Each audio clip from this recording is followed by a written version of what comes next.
Hold on, let's move all this stuff out the way. Oh boy, I didn't know I started this thing already. So I am not prepared. Hold on. Time to read the Bible. Let's see here. Flip this. Okay. Let me swipe that. What's this? Okay. Alright, cool. Here we go. So, chapter 23. Let's go. Now, I've been reading up on this a little bit. I noticed that Paul says something over here, and it makes someone angry.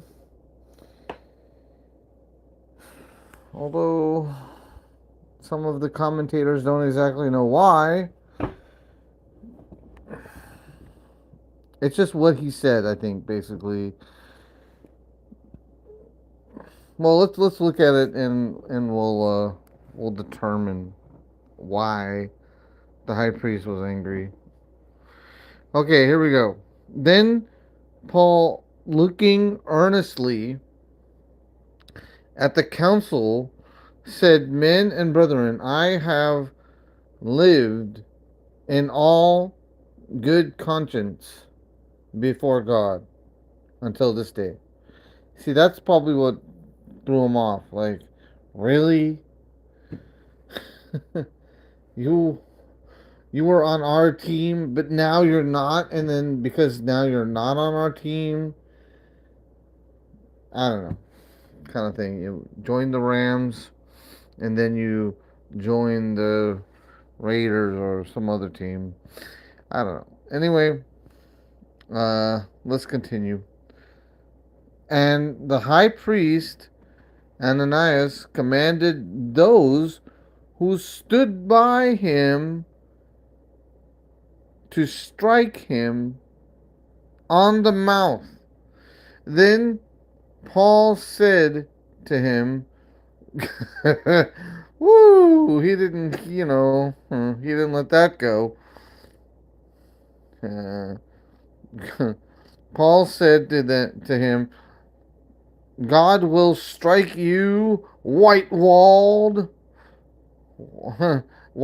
wall, for you sit to judge me according to the law, and do you command me to be struck contrary to the law?"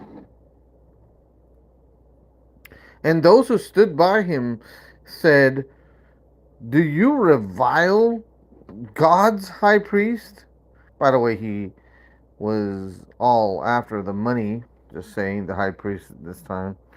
Then Paul said, "I did not know, brethren, that he was the high priest."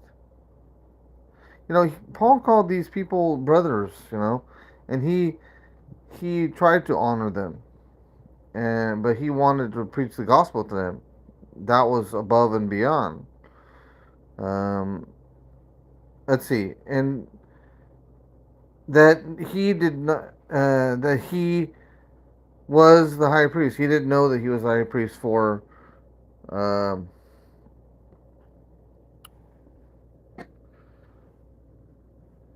for it is written, "You shall not speak evil of a ruler of your people."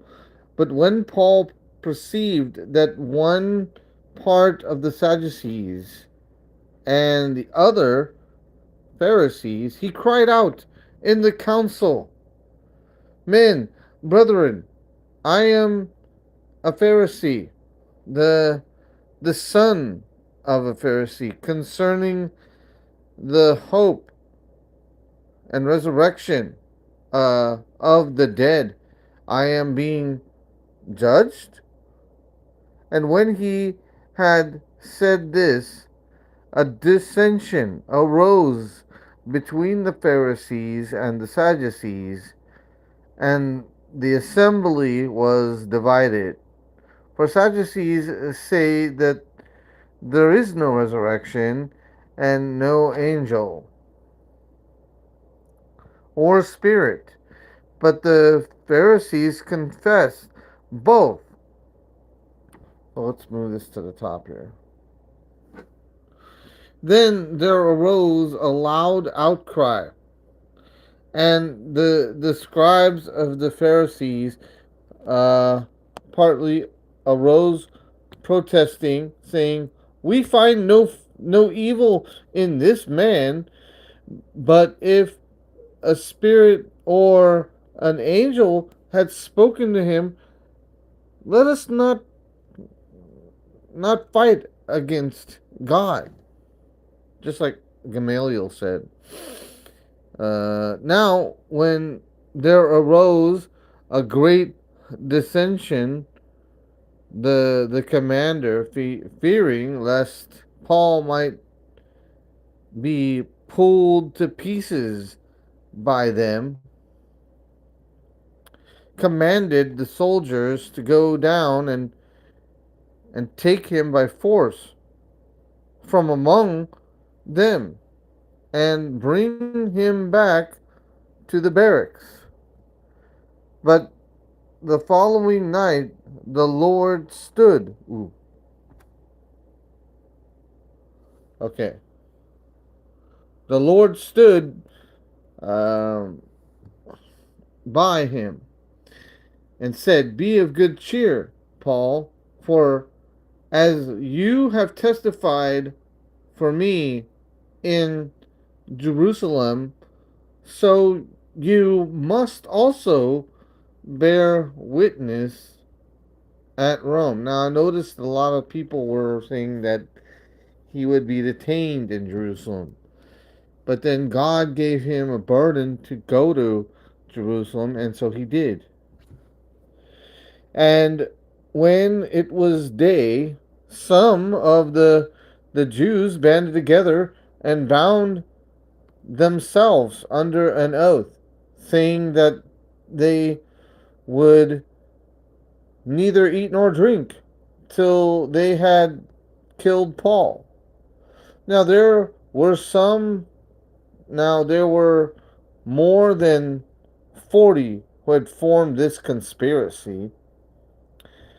They came to the chief priests and elders and said, "We have bound ourselves under a great oath that we will eat nothing until we have killed Paul." Now, therefore, together with the council, suggests to the commander that he be brought down to you tomorrow.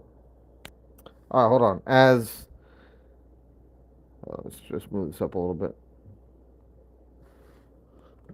As though you were going to make further inquiries concerning him, but we are ready to kill him before he comes near.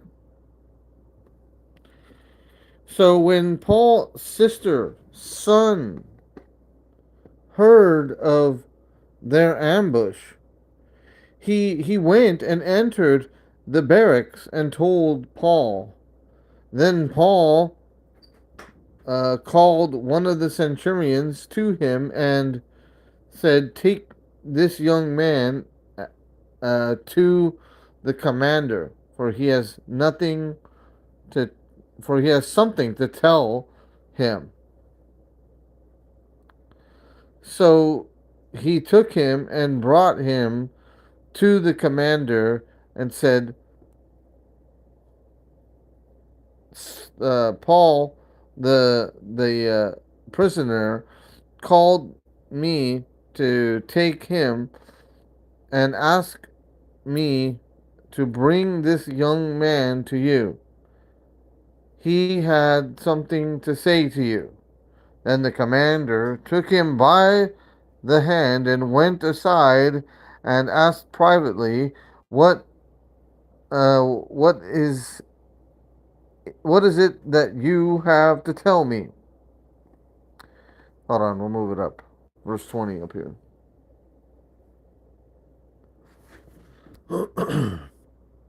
And he said, the Jews have agreed to ask that you bring Paul down to the council tomorrow, as though they were going to inquire more fully about him.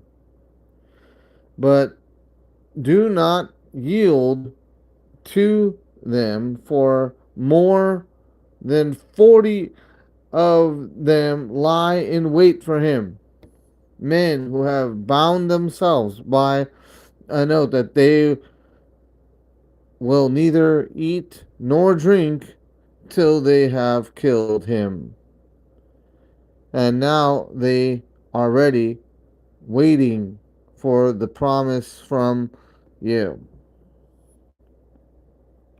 So the commanders let the young man depart and commanded him, tell no one that you have revealed these things to me. Okay, tell no one. Let's continue. And he called for 2 centurions, saying, prepare 200 soldiers, 70 horsemen, and 200 spearmen to go to Caesarea at the 3rd hour of the night, and provide mounts to set Paul on, and bring him safely to Felix the governor. He wrote a letter in the following manner: Claudius Lysias, to the most excellent governor Felix. Greetings. This man was seized by the Jews and was about to be killed by them. Coming with the troops, I rescued him, having learned that he was a Roman. And when I wanted to know the reason they accused him, I brought him before their council, and they found out that he was accused concerning questions of their law, but had nothing charged against him deserving of death or chains. And when it was told me that the Jews lay in wait for the man, I sent him immediately to tell you, and also command his accusers to state before you the charges against him. Okay. Farewell.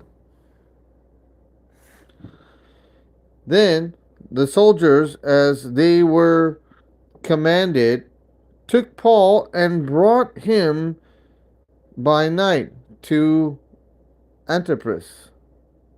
And the next day they left the horsemen to go on with him and returned to the barracks. When they came to Caesarea and had delivered the letter to the governor, they also presented Paul to him. And when the governor had read it, he asked what province he was from. And when he understood that he was from Cilicia, he said, I will hear you when when your accusers also have come. And he commanded him to be kept at Herod's praetorium. Okay. So supposedly, his accusers have to come And will they say something really important? Will they convince Felix? It looks like they're probably going to convince Felix on, if you just read it the way it is.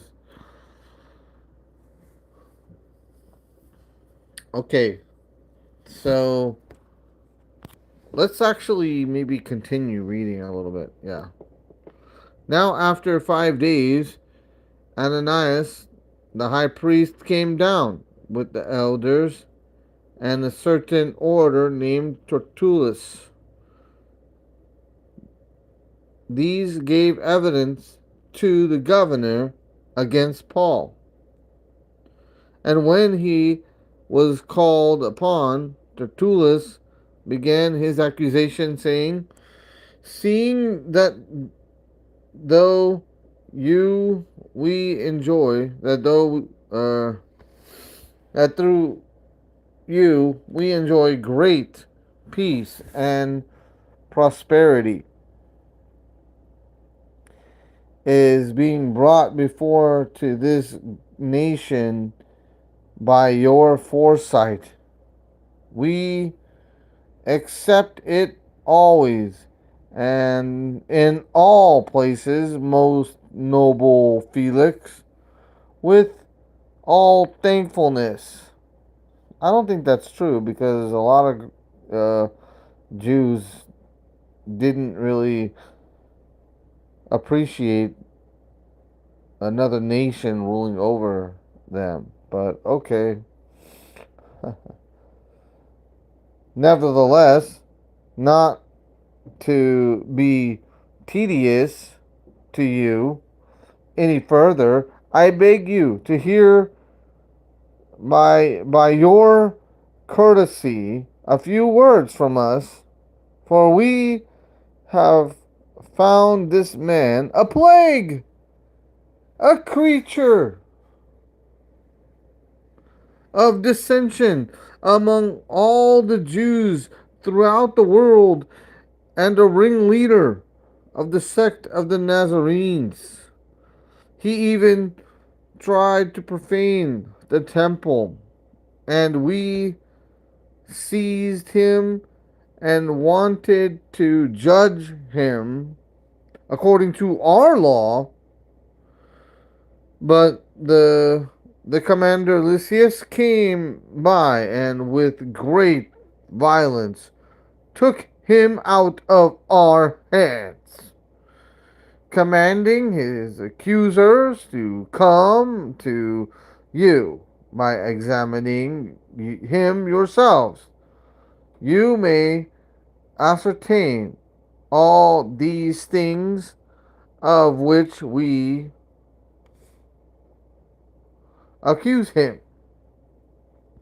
And the Jews also assented, maintaining that these things were so. So everybody agreed. This man is a plague unto society. But is that true? What does Paul have to say? I don't think so.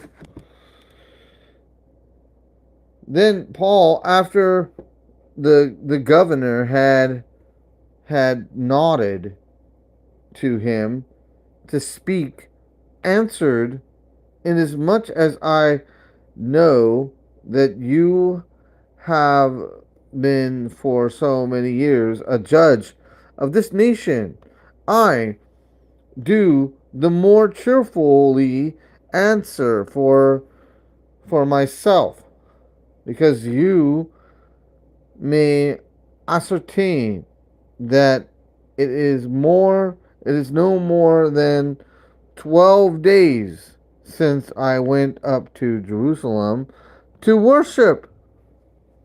I went there to worship. I didn't go there to stir up trouble. I Number one, what else? Since I went up to Jerusalem to worship, and they neither found me in the temple disputing with anyone, nor inciting the crowd, either in the synagogue or in the city. So it's got a lot of evidence there. Nobody really found him doing any of these bad things that they so that he was accused of. Nor can they really have any evidence of that. Now, nor can they prove the things of which they now accuse me. But this can I confess to you, that according to the way which they call a sect, so I worship the God of my fathers, believing all things which are written in the law and in the prophets.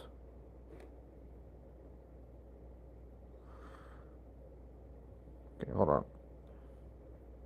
I have hope in God, which they themselves also accept, that they that there will be a resurrection of the dead, both of the just and the unjust. This being so, I myself always strive to have a conscience without offense toward God and men. So that's his, lifestyle. He wants to have a good conscience before men and God. And when he made his statement in the previous chapter, so he's confirming that. Let's continue. Verse 17. Now, after many years, I came to bring alms and offerings to my nation. That's why I was there. In the midst of which some Jews from Asia found me purified in the temple, neither with a mob nor with tumult. Hmm.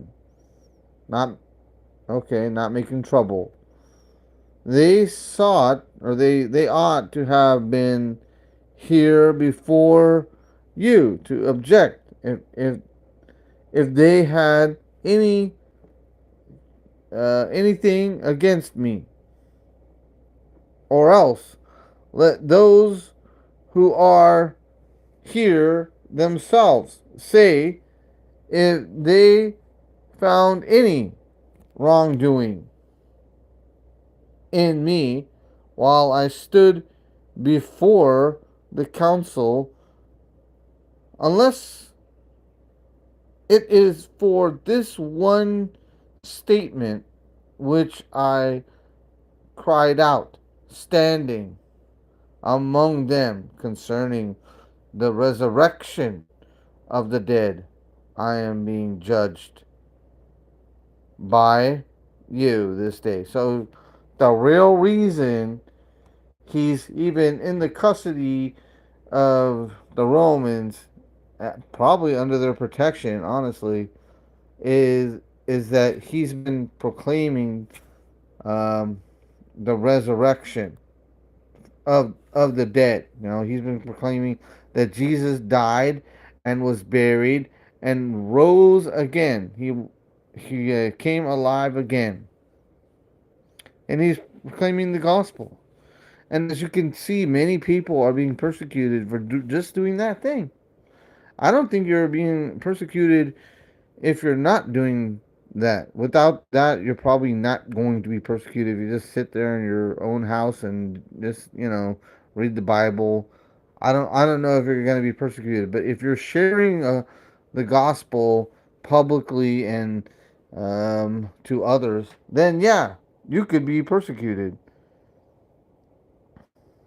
Hmm. Okay, the next chapter. Oh, we still have some in this chapter. I'm sorry, I forgot we're done. We're not done. You know what though? I think actually